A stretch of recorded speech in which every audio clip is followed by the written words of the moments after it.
Hey guys, welcome back. So first and foremost, excuse me if I sound a little crazy. I've been under the weather the past few days. But nonetheless, we are getting into the conclusion of the Bryan Hill Blade series, with Blade making his way to the Adonna to stop her once and for all. So with that said, drop a like if you enjoy the video, subscribe if you're new to the channel, and don't forget to hit that bell up top to get all notifications so we can squad up in the comments for the first hour. Alright, so coming back, we pick up with Blade, who has recently put his team together to take down the Adonna. And like we've seen, this team consists of members like Tulip, who's Blade's ex/off and on love interest. Then aside from her, there's Rintrah, the young skilled archer, who looks to Blade as like a father figure. You know, after Blade killed her actual father, Draven, who eventually Blade brought back from hell so that he could assist them in stopping the Adonna, which is what Draven trained his whole life for. Which is really messed up when you think about it. Cause imagine training your whole life to stop the Adonna. You find her, you're getting ready to do it, Blade's there. But Blade wasn't in the training. And it's like, man, he put all his eggs in one basket and it cost him his life. But nonetheless, he agreed to help Blade, and he even went as far as to come up with the idea of how to bring the Adonna out, which essentially is by provoking her until she shows up. So to bring her out, Blade and the others have had to kill a lot of her followers in hopes of getting her attention, and that's what we find them doing here at this point in Athens. But also, as a result of Blade burning down the archives of the Second World, which not only was a sacred location that had been holding rare artifacts and books for centuries, which are all gone now, but to the vampires and the creatures of the Second World, those who knew of the archives, they saw it like it was a holy ground, which held much of their history, only to have Blade come through and destroy it completely. So of course, as a result, a ton of creatures from the Second World are coming after him for payback. And this is precisely what they want, because it falls in line with Draven's plan to have Blade fishing for the Adonna by provoking the creatures of the Second World as a way to get her to focus on the bait, which is Blade, to the point where she'll completely forget about the hook. But right here, with more of their enemies incoming, for a moment here we're shown one of the main things about Blade recently that has really got the Adonna's attention, with that being his new power set that Blade unlocked after training with Dracula. So with him knowing this, for a moment he shows off for the Adonna by turning into mist, only to get swallowed up just so he can make a bunch of these vampires explode from the inside out. And this whole time I can't help but to hear the voice, the TD Jakes, over all of this. Like, have you ever been swallowed? Like over it the whole time. Cause in a weird way, it kind of fits the whole Dracula vampire thing. But either way, you guys let me know in the comments. Not if you've ever been, but I mean like if you think the Dracula, you know what, never mind. Let's get back to the story. But right here with Blade using his new abilities, which like we saw, to tap into his full potential, this calls for him to lean into his darker nature. So for a moment here, we see that get the best of him. And for us, it just goes to show that this whole bait analogy, it could go either way. Cause for the Adonna, this is the Blade that she wants, whether that be for her entertainment or as her ally. And like we saw, this even has some people wondering if Blade is gonna completely go to the dark side and join her, where in that case, that would be the Adonna catching the bait without being caught in the hook. Or there's the possibility that she just might kill him. You know, it's anybody's call at this point. So again, it's one of those things where it could really go either way. And it makes for the case where on one hand you have allies like Tulip and Rintrah who are genuinely just concerned for Blade and his well-being, while on the other hand you have those who are like Draven, where he's more or less like, I don't know, big dog, you might have too much dip on your chip, cause if Blade actually loses the part of him that's good, there's no telling where things will go from there. But the next thing we see here is Satana show up. Cause for her, after telling Blade where he could find the archives of the Second World, on one hand she didn't actually think Blade was gonna burn it to the ground, but at the same time she's worked with Blade before, so she knows he's not the type to go in there and just kinda halfway it. But coming here, she lets them know that Draven's plan's working, cause the Adonna is watching through the veil of time and space, and her ego is provoked. So for a moment here, this just has Blade like, I don't care how she's watching. But Satana manages to convince him that he should care, cause the Adonna's watching him through the veil of time and space. And because every link in magic works both ways, Satana now knows where the Adonna is. So for a moment here, Satana's more or less like, yeah, you're welcome. Cause recently the Adonna made her way to Earth, and now Blade can just walk through this portal and go straight to her.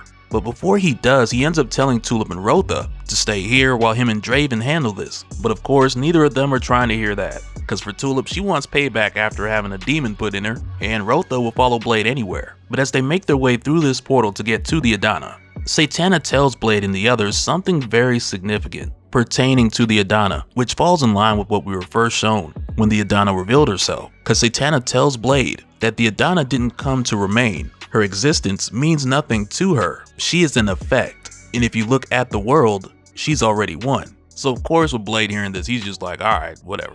But as we head over to the Adonna, we're shown in her words how this statement is very true. Cause she says herself, most of existence is darkness. Life is but a moment. Death is eternal. The true essence of existence is savagery. Civilization is the great lie. Fear is the first emotion every life feels. The seal is broken now. The darkness has come to calm this age.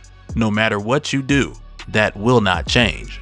But we quickly find out that this monologue she's giving, she's telling all this to Blade, because she wants to make it clear to Blade before they get started. One, as she's described, darkness is already won, which of course has Blade like, maybe, but we're still gonna destroy you. Only for that to lead to the Adonna's second point, which is that she's already destroyed him. And it flips the perspective of what's actually happening here on its head in a number of ways, because at first she tells Blade in a more practical sense what she means. Since he now has Dracula's blood flowing in his veins, he killed Rintrah's father, he brought Tulip along, only for her to get possessed, which has messed her up to the point where she can't sleep in the dark anymore. And then finally he has the stink of hell on him, after heading there out of desperation in search of an army. But her main point here is that there's no part of Blade that's left that hasn't been touched by her. And without her saying it directly, it now begs the question of if the Adonna's already won and darkness has already prevailed, then what is her true intention or what is her true goal? Because now, as it would seem, she wanted darkness to abound in Blade,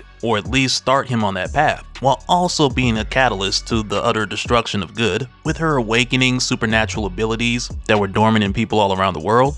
But the truth is, if that's what she came here to do, then her job is done. And it really seems that way, because going into this fight, she talks and she moves like she's just going through the motions. Because right after she delivers the line telling Blade how no part of him is untouched by her, Blade tells her that she hasn't touched his sword yet. And it then just has her like, yeah, the only sword that can destroy me is the one that I brought. And oh, by the way, do you hear that music? I guess this is the part where you and me dance. And once again, it just feels like the Adonna is 2 steps ahead of Blade. Cause recently heading into this fight, the focus has been on Blade and Draven's plan to take down the Adonna. And in a lot of ways, it just overshadows the fact that from the beginning, we have never seen Blade get the upper hand on her. In every attempt that he's made to take her on, it has either not worked or it's just played into a part of her larger plan. So I say all that to say, I find it hard to believe that the Adonna would just go from being this super smart and calculated villain / god and just throw all of that away because she's suddenly impatient. I just don't see it.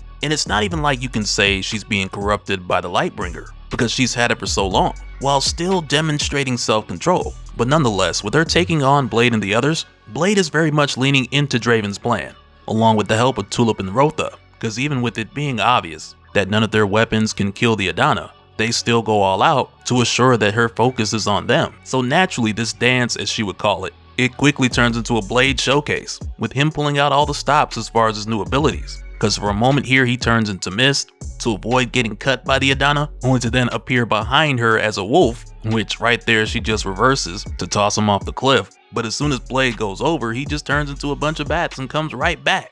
And it's pretty cold seeing him use these moves and form different combos and chains of attacks, because over time it's almost like it's become more natural to him, which in his case is kind of the dangerous part, with him risking the possibility of darkness taking over. But he keeps the chain going, because for a moment here the Adonna's like, enough of the tricks. So she hits his bats with the burst attack, so Blade just turns back into mist and pulls himself together on the other side. But when he does, he lets the Adonna know that she's misplaced the Lightbringer sword. And as soon as he says this, Draven drives it right through her back. Which, as mentioned before, this does destroy her physical form, returning her to a state where she's less effective.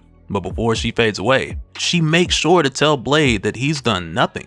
Which of course doesn't seem to be the case, because she's clearly in a state of discomfort. And even after this is done, Tulip goes the extra mile by emptying a clip on the Adonna, which you can tell is totally personal at this point because it's over. But as things continue to settle, next Draven leaves, now that his purpose has been fulfilled. But going forward, they also know what the Adonna has set in motion it's still happening. So for a moment here, Tulip, she brings it up to Blade and she asks him, what is he gonna do?